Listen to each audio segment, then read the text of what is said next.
मेरा ये प्रश्न है कि हम जब भी ज़्यादा एक्साइटेड या फिर किसी चीज़ के बारे में सोचते हैं तो उसमें हमारा बुरा क्यों होता है हमारे साथ। जैसे हम किसी चीज़ के लिए खुश हैं, पेपर में जैसे कि आता है सब कुछ, बहुत और फिर अच्छा। बुरा क्यों जाता है। अंतराय कर्म में सबसे ज्यादा शक्ति और अनुभाग डालता है मोहिनी कर्म।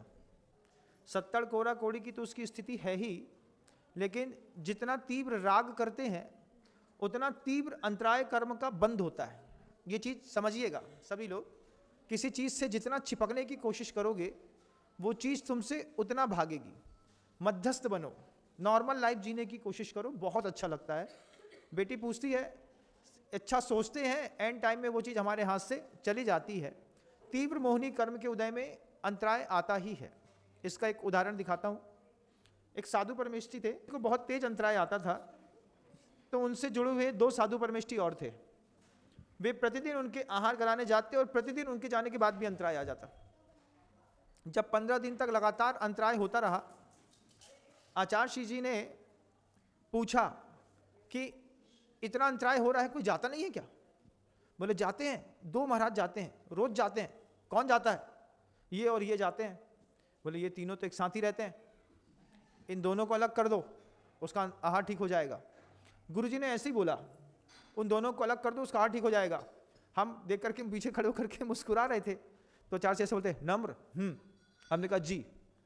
उन्होंने कह दिया कि तुम्हें इनके आहार कराने जाना है। चंद्रगिरी डोंगरगढ़ की बात है, 13 अंतराय उस साधु का हो चुका था। मैं गया उस दिन, उनके दोनों साधु नहीं गए। उन दोनों साधु से उन महाराज जी का बैलेंस बनता था। अपन थोड़ी विरोधी दल के माने जाते थे, तो अपन गए। अब गुरुजी ने बोला है तो जाएंगे। गए और आराम से कुर्सी लगा करके बैठ गए। फिर हमने, जैसे वो खड़े हुए तो हमको इशारा करते हैं, सोच लो तुम एक बार, आचार्य सिंह ने तुमको बोला है। हमने कहा देखो महाराज, हम गुरु के भेजे हुए भक्त हैं। आचार्य सिंह जी ने मुझे नहीं भेजा है, अपना पुण्य भेजा है तुम्हारे दरवाजे तक। तो मैं बैठा हूं, तुम्हें कोई अंतराय नहीं आएगा, तुम अच्छे से आहार करो। और ऐसे शब्द थे, आप विश्वास मानिए, जब उनका आहार शुरू किया तो लोग कांप रहे थे। हमने एक ही बात सबसे कही, देखो इनको अंतराय तो रोज आ ही रहे हैं, तुम्हारे हाथ से जाएंगे तो तुम्हें पाप नहीं पड़ेगा, क्योंकि इनके तीव्र कर्म का उदय है। लेकिन अगर नहीं आएंगे तो तुमको पुण्य मिलेगा। तो वो इशारा करते करते बोलते एक बार देख तो ले, मुझसे बोलते एक बार देख तो ले। हम आराम से कुर्सी में बैठे रहे। हमने कहा हम कुछ ना देखेंगे, हम सिर्फ बैठे हैं। मैं नहीं हूं, गुरुजी ने अपना पुण्य भेजा है, मैं बैठा हूं, तुम्हें अंतराय नहीं आएगा। बाहर से एक महिला गरम गुलाब जामुन लेकर के आई, तो उनको पसंद था। वो बोले फोड़ के एक बार देख लो। हमने कहा सीधा चला दो, बाल होगा तो अंतराय आएगा तो बैठ जाएगा, अपन काहे को लोड ले रहे हैं? लोड ही नहीं लेना। उस साधु परमेष्ठी के पूरे आहार निरंतराय निर्विघ्न संपन्न हुए। जब पूरे आहार अच्छे संपन्न हुए, कमरे में गए, जब ईरापत हुई और अच्छा भरा पेट दिख रहा था दूर से ही, तो गुरुजी ने सब पेट देख लिया। पेट से समझ में आ गया कि इनके आहार अच्छे हो गए। मुस्कुरा के बोलते हैं महाराज अच्छा हुआ आहार। तो फिर बोलते हैं कौन गया था तुम्हारे साथ? आपके देवदूत गए थे स्वामी। हो गया।